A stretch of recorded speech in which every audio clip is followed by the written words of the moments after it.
How we doing, guys? Welcome back to another episode of the Richie Hicks Jr. Sports Podcast. I am your host, Richie. Happy Tuesday morning to all. We're approaching week 4 in the NFL season, and this episode is devoted specifically to my team, the New York Football Giants. It's titled Giant Woes, What Big Blue Needs to Do to Make It Through. As many have stated in the media, as well as amongst many Giant forums, the New York Giants were not given any favors when this season release came out. 7 of their first 10 are road games, and the level of competition is vastly more difficult than last year's schedule, where they had the benefit of playing interconference games, 4 of the 5, against a rather weak AFC South. One divisional win last year. Most years that would not cut it to make the playoffs in any division in any season last year was rare because of the Giants' 5-0 record against the AFC and a tie that also benefited them. What I'm speaking on today is I want to hit on the first 3 weeks of this NFL season and speak on the issues that I've seen and where I think it's not doom and gloom and where the Giants can actually improve.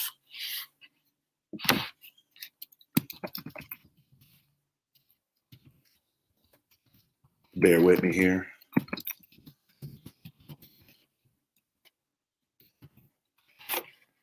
First, I want to start with this.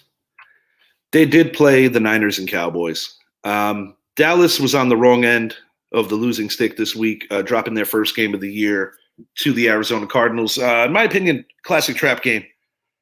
But the combined records of the 49ers and Cowboys is a very impressive 5-1 in the early going. And arguably, these are 2 of the best 3 teams in the NFC and possibly in the entire NFL.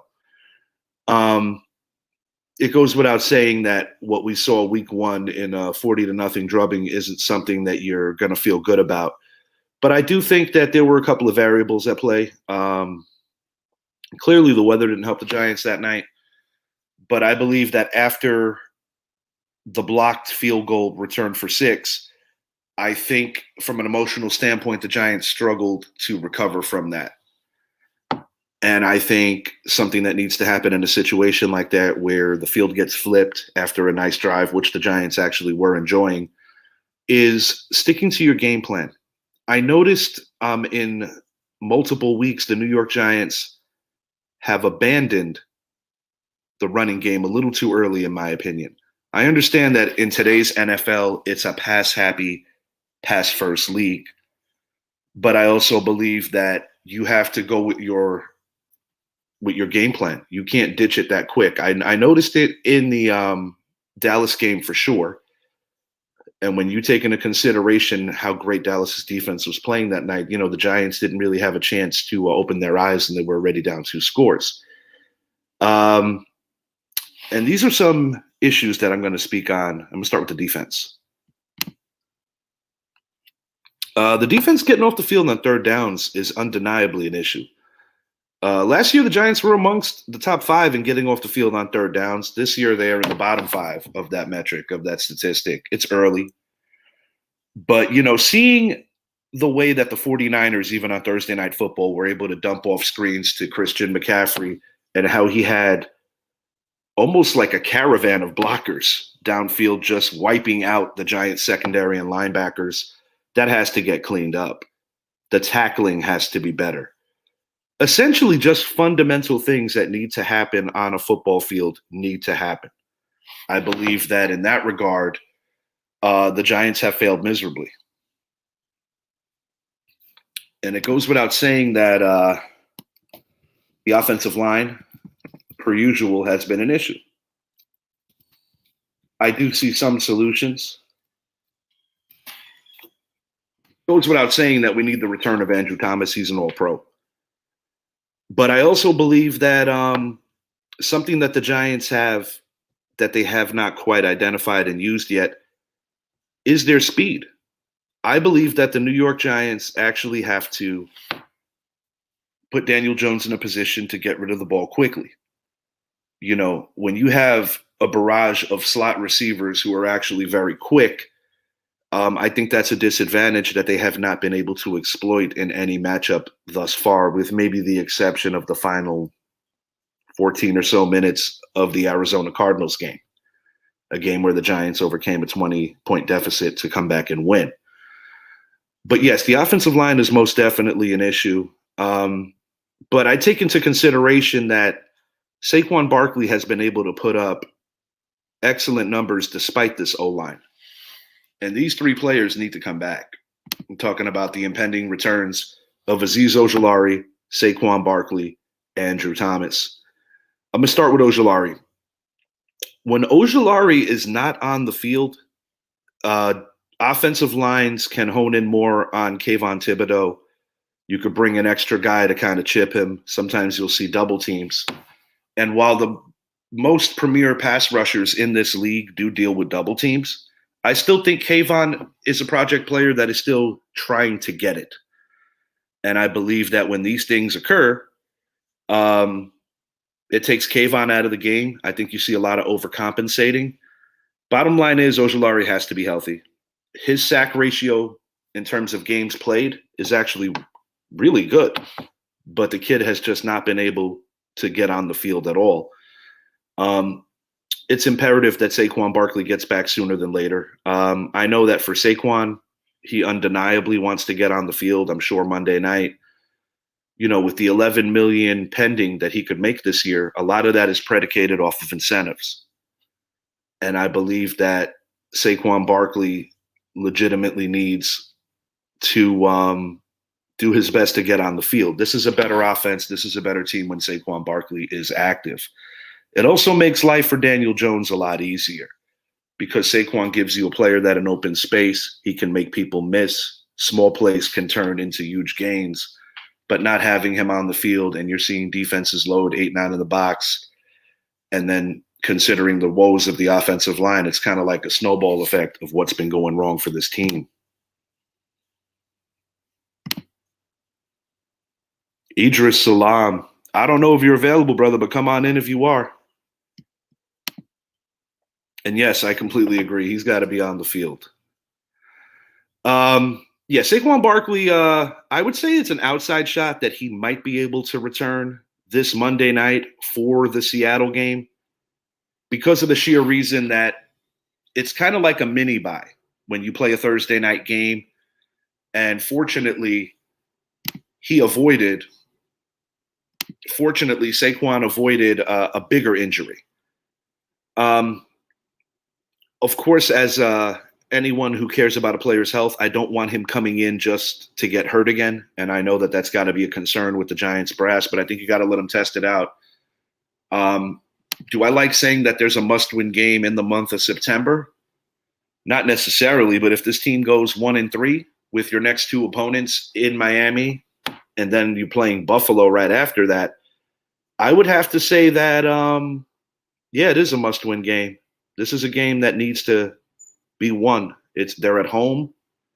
In the Daniel Jones era, and even going before that, this is a team that has not performed well in primetime games for way too long. And it is legitimately a worry of mine and an undeniable fact, not only amongst us Giant fans, but amongst anyone who follows this league.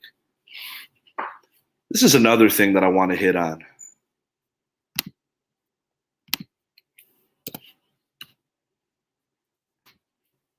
Trusting their depth in the wide receiver and running back rooms. I'll start with the running backs. I understand that you're playing a premier defense when you're going up against the 49ers, and what you want to see and what you're going to see are two completely different animals.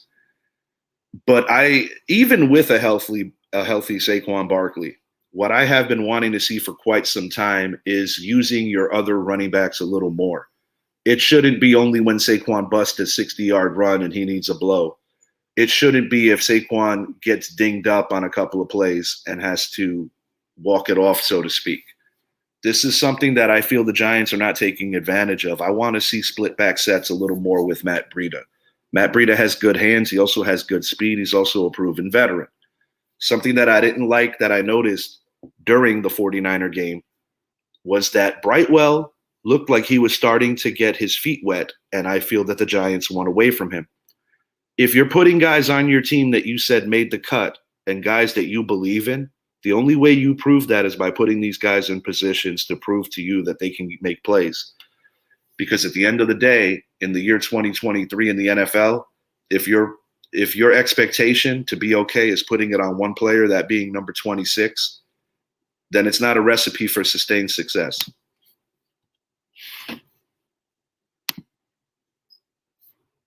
Idris, you got access to come on in, but I'll send it to you. Pardon me, guys.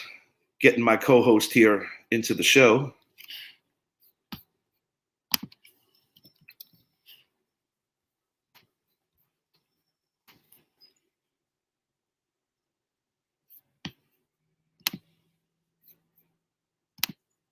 All right, Idris, it's out of the way, buddy. I just sent it to you.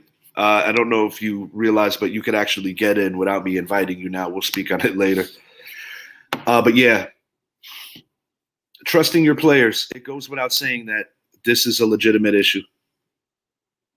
I don't feel that the Giants are out coaching anyone right now either. You know, I love Brian Dable.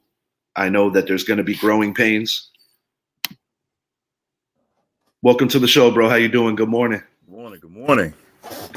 Good to see you, brother. Good to see you. Is that Emlyn? Nah, Spider. I like it. Spider like heart. Very nice. Nah, Idris, I don't know if you caught the last bit. What I was getting at was I'm speaking on the Giants' necessity to trust more of their depth pieces. Mm-hmm. Because when you look at this team, even in the preseason, now granted, it's not the same thing. You run a lot of vanilla schemes. Mm-hmm. I believe that the wide receiver room and the running back room are not being used properly. And you could even track this back to last year. I think a Gary Brightwell, an Eric Gray, a Matt Breida, even in Saquon's absence, this is where you need to start giving teams different looks, fresh legs. You know, you have to make a legitimate, honest adjustment when your all-pro back is not in the game. I agree. We need experience, man. We're a young team. So these guys got to get on the field. We've seen how last year we just brought guys in and they were so hungry they performed. You know, with Brightwell and the rookie we got, Eric Gray. Gray, yeah. I don't know why I want to keep calling him Gary. With Gray, he's similar to Saquon. He has speed, he has power. So you need to get him on the field so he can get those reps. You know, because we know preseason is just it's not like the regular season. And it's also more diluted in previous years. I think that's something that you and I can agree on. And with the 17th game now, the extra week, so now it's 18 weeks for your regular season. I feel that it's like an extension. The month of September is an extension of the preseason. And the reason why this game is so important coming up on Monday night against the Seattle Seahawks is that, don't quote me on this, but I believe it's less than 7 or 8% of teams since they changed this thing to a 17-game slate have made the playoffs after starting 1-3. Yeah. And while it's not impossible, it's certainly not impossible. It's not what you need. You're talking 2 L's at home. But I try to take into consideration the caliber of opponents that cracked the Giants. I do think that there were some positives in the 49er game. And to be honest with you, the defense, while numbingly frustrating us as a fan base not getting off the field on third downs, it wasn't all bad. There were some plays where they could have picked off Purdy, but unfortunately didn't get their mitts on it. Yeah, a couple of 50-50 plays where we caught some penalties that were like, but, you know, that's part of the game and you got to keep it moving.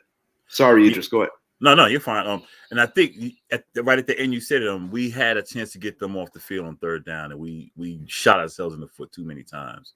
Our run defense is kind of suspect. We already know we're weak at DB. But I saw some things on offense that you were speaking on Saquon Barkley that I think had we had Barkley, we would have done better because he knows the holes. He has that certain, moxie. And it would have helped Daniel Jones run more because it would have opened holes for him because you got Saquon back there. That is a solid point. Yeah, I'm with you 100%. the Seattle game is going to show a lot. We have to beat them. We know that. We have to beat them. But we got things we got to work on. And it goes back to you talking about the depth. We got to start using our depth. Let's see what we have.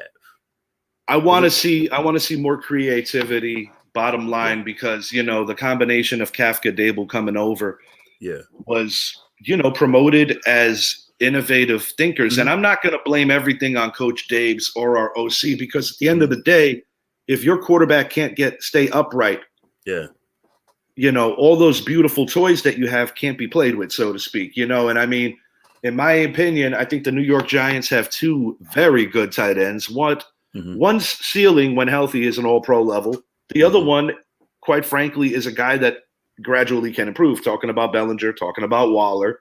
Mm-hmm. The unit is better when Andrew Thomas is out there. He is our lone all-pro. But I noticed that a lot of people are calling for Evan Neal's head and he's got to go and all this other stuff. But I try to explain to people, guys, he is in year 2 and he is playing a caliber of defenders those first couple of weeks. Mm-hmm. Offensive lines are very finicky in terms that you need the reps. You need the time together to get better. He had he had Lawrence the first week. Yeah. And he had Bosa this past week. Not to mention that in going back to Dallas or even the 49ers for that matter, in addition to dealing the guy that has his hands in the dirt, you're also going to get legitimate blitz packages, especially in the Dallas game, because the thing that makes Micah great, and the reason why he's been getting some of the LT comparisons on certain metrics and certain levels of his game, is because you never know for sure where he's going to come from. He could drop in coverage. He could blast your center when your center barely got the ball into the hands of his QB. He's still got his hands underneath his groin, getting ready to put up. He might already be eating the dirt. Right. Micah is a full-faceted player. A Nick Bosa, even though, he's predominantly a pass rusher, he is very flexible player. And, you got to give credit where it's due. John Lynch put that defense together on so many layers that makes it very difficult. I also factor in the youth. This is a young team. It's a young team. This is a young team. I know it didn't necessarily show on the scoreboard, but I do believe that the Giants' effort in week 3 was something that could galvanize the team, even though they gave up that late score that made the game look like, say if you didn't watch the game, oh, man, they got their doors blown off. I never felt truly that was the case. Because for a decent portion of the game, they were keeping it on the low end of a 2-score lead, talking about 10, 11 points. It wasn't like they were down 2 scores the whole game and totally getting rocked. Yeah. But the bottom line is 2 things have to happen on both sides of the football. They got to get better on third down efficiency on offense, and they absolutely have to get off the field a little more, because the way this looks is like, the defense gets tired. Jalen Hyatt was brought in as a supreme weapon. He's got to be on the field more. He didn't get any targets, man. He didn't catch one pass, and that's our weapon, dude. And on defense, we got to be more disciplined, man. It irked me so much to watch them 3rd and long, 3rd and long, 3rd and 5, 3rd and 4. We make a play to get off the field, then we got a stupid penalty. And that was too many times, man. Adoree Jackson should have picked Brock early in the game. Yeah. We had multiple opportunities to pick him, because you got to understand when you're playing a more talented team, but they're making mistakes and they're not busting out of the gates quickly. That's the difference between pulling upsets like we did last year, whether it be Baltimore, whether it be Green Bay. Teams that we weren't necessarily figured to beat. And then you got those 50-50 games, like a Jacksonville game that we attended. Yeah. It's not time to panic.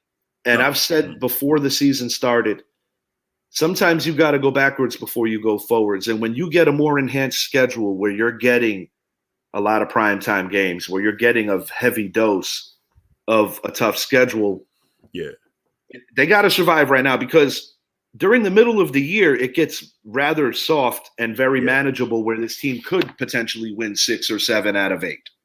Yeah, we got a tough schedule the first 6 games. I mean, everyone knows that, because most of our games are on the road. We got the best on the back end. And Dallas and San Francisco, I mean, they're not chopped liver. You know they're going to be listen, I'll put it like this. Yeah. When I saw the Dallas Cowboys go down to the Arizona Cardinals, did I feel that potentially they were a little better than advertised after seeing them compete with Washington, after seeing them compete with us, or more than compete, they damn near won the game. Yeah. I don't think Arizona's as terrible as everybody else projected. And I'll admit, I thought they were the worst team in the league coming in. Right now, you and me both. Right now, and I hate to say it like this, we have some proving to do, because if we fall to 1-5 and this offense keeps looking dead, we're going to be mentioned in that breath. In terms of offense, as ridiculous as it sounds, the two teams in MetLife Stadium right now own that dubious distinction of being the offenses that you just can't trust right now. That's the Jets. That's the Giants. Not doing a Jet show, but just dropping a little suggestion of mine.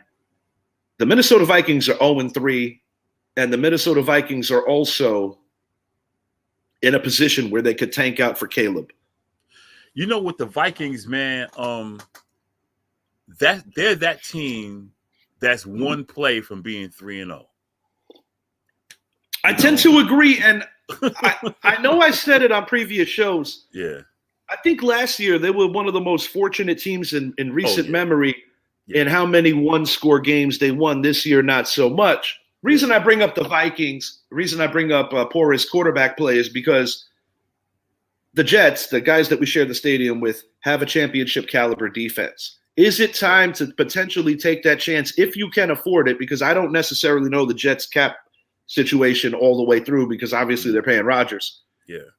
Do you make a play or a move to somehow bring in Kirk Cousins? Or if you move a salary that maybe is not so desirable, maybe Minnesota sees a value in that. Obviously, I think a particular player where you can shave some salaries where it doesn't hurt too bad, and maybe a couple of thirds, maybe a third and a fourth. If Kirk Cousins was like 3 or 4 years younger, I think it would be like it would take more to obtain him.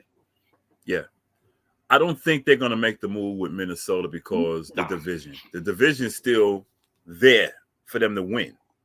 I mean, they're 0-3, but Chicago. But they do have the one win against Buffalo. Yeah. It didn't look like a win. Oh, you're talking about Minnesota. My bad. Yeah. Chicago's 0-3. Yeah, I don't mean change stuff. Chicago's 0-3. Green Bay's 2-1. Detroit's 2-1. So it's not conceivable for them not to win the division. But as for the Jets, I had just seen on First Take, they was comparing Zach Wilson's stats and record compared to Jamarcus Russell. Oh God, I had a feeling that name was going to follow. But the thing about it is Zach Wilson's stats are worse than Jamarcus Russell's. That's scary, bro. And I was like, whoa, bro, that's scary. And right now it's like, granted, it was a game that Miami did everything right in, but it's got to hurt a Jet fan looking at that Miami game and seeing Mike White come in garbage time and light up the Broncos as well. Yeah, showing Dolphin fans that, God forbid, if Tua Tagovailoa goes down, Mike White could do something. And we already saw Skylar Thompson compete in the playoffs. And while he didn't have a perfect game, the Miami Dolphins almost beat the Bills on the road last year. Yeah, he played. So he sure did. Yeah, I think with the Jets and Giants, it's like they need what we got. We got the quarterback. They need a quarterback. They had the running backs. I mean, we got Saquon, but he can't stay healthy. Oh, indeed. And I got to say this, man. When I look at some of the atrocious parts of our fan base where they are literally blaming Jones for so much, I think it's absurd, because it's been proven that your best ability is availability. And I love Saquon to death. And I have said many a time, he is my favorite New York Giant on the current squad. It's not Daniel Jones. I am a Saquon fan, a supporter, and someone who wants to see him make his money. But having said that, the Giants not paying him and seeing yet again another injury, to a level, it makes you realize why this happened. DJ played all 17 games last year. Indeed. And if you take away the neck injury, the only games that DJ really missed was when he had that misstep. I believe it was in the Cincinnati game. Yeah. And it cost him a game or two back in 2020, which, to be honest with you, is the reason we didn't win the division. And the neck injury, that was a guy just trying to make a play. The defense, the offense is struggling. Michael Strahan Day. Yeah. He was trying to make a play and he got hurt. But he's been on the field. But this is my bottom line, Idris. Mm-hmm.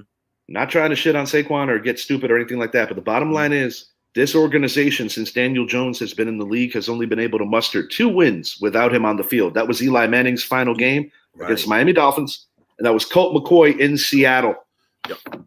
I like Tyrod Taylor to a level, but I don't think Tyrod has any more ceiling to him. I actually was very impressed with DeVito in the preseason. Now, granted, these are vanilla coverages, but I wanted to see that kid actually get promoted to number 2 because I don't have I'm indifferent to Tyrod at this juncture of his career. And I don't mean that in a disrespectful way. Yeah. I think he's helpful in the film room. I think he's helpful because he's a classy individual. I think he's helpful because he's a good locker room guy and he's very supportive of the man that's in front of him. And I think that's important to have a good relationship, backup and starter. But I think DeVito can run the offense similar to the way a healthy Jones does. And that's why I wanted to see a little more of DeVito. And I have a feeling that moving forward, DeVito will be the eventual backup. I think so too, because I think this is Tyrod's last year. I think he had a 2-year deal, if I remember right. So, I like Tyrod because he can run, he can move. He has a good arm, but the injuries rack up on him too. Because we saw last year he played and he got hurt right away. It's a concussion, but anything can happen. And Tyrod has been a very unlucky dude, whether it was that botched medical procedure on him. Yeah. Or whether it's just always being in the wrong place at the wrong time when he still had years in front of him that could potentially be a starter. He got knocked out by Baker Mayfield. He got knocked out by Justin Herbert. There were other scenarios where the poor guy just couldn't catch a break. And at this juncture, it is what it is. He is definitely a locked-in backup. Anything you want to add to this, Idris, in terms of head-to-head right now, week 4? What do we got to do to win this game, bro? Bottom line, what do we got to do to win this game? We got to be disciplined, man, on defense. We got to be disciplined on defense. I think we got Thomas back. Like I said, we got to use our depth. We got to throw everything at Seattle, keep them off balance because they got a good defense, man. They do have an underrated defense that doesn't get spoken about as much because you also play in a division that features Nick Bosa and Aaron Donald. Mm-hmm. But yes, indeed, they do have a good defense. And what really worries me about this game, Idris, is 2 things. Mm-hmm. The ability for the combination at running back to get those extra yards after the point of contact. And it goes without saying that with our young secondary, for the most part, some of the inexperience, that guys like Metcalf, guys like Lockett can really, really make it a long night for us. And, Wink, we got to get some pressure. We got to get some pressure on Geno Smith. Geno Smith didn't do a lot of winning in that stadium. He's going to hear it. And we gotta get after the quarterback. I was encouraged. Mm-hmm. I was encouraged that we did get 2 sacks on Brock Purdy. Yeah. But I must say this, Kayvon, I like you and all, but stop with these damn celebrations because you are not performing at the level where you got drafted at. So you need to chill on that shit. Yeah, I think we need to pressure Geno. We gotta get him. The crowd's gonna be into it because Geno's coming back. He played for the Giants. He played for the Jets. So we don't have to worry about the crowd. The crowd's going to be in Geno. And no fault of Geno. You're a professional. You do what's asked of you. But him replacing Eli Manning will always be a dubious moment in Giants history. Granted, it didn't happen in Jersey. It happened in Oakland at the time when the Raiders still played there. It was only for 1 week because I think the fans completely revolted as they should have. Yeah. But, no knock on Geno. It's just wrong place, wrong time. I don't have any bad for the dude. I just think that he will always be a hated Giant for the sheer reason that he replaced one of our heroes, so to speak. Right. Broke his streak. Absolutely. It is what it is. There's certain guys that will always be dubious, like Trey Jerkin with the friggin' 3 bad snaps. One of the nicest guys you'll ever meet. He was super accountable. He felt like dog shit, and he was actually a very good long snapper. He was. But unfortunately, that was the worst 90 seconds of his football career, and it cost us a playoff win. He lived in infamy, man. Lived in infamy. It happened. Matt Dodge, that's another guy.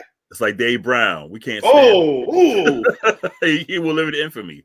Last question, my man. Last question before we get out of here. Yeah. Is Saquon Barkley playing Monday? Yeah. God, I hope you're right. I think so.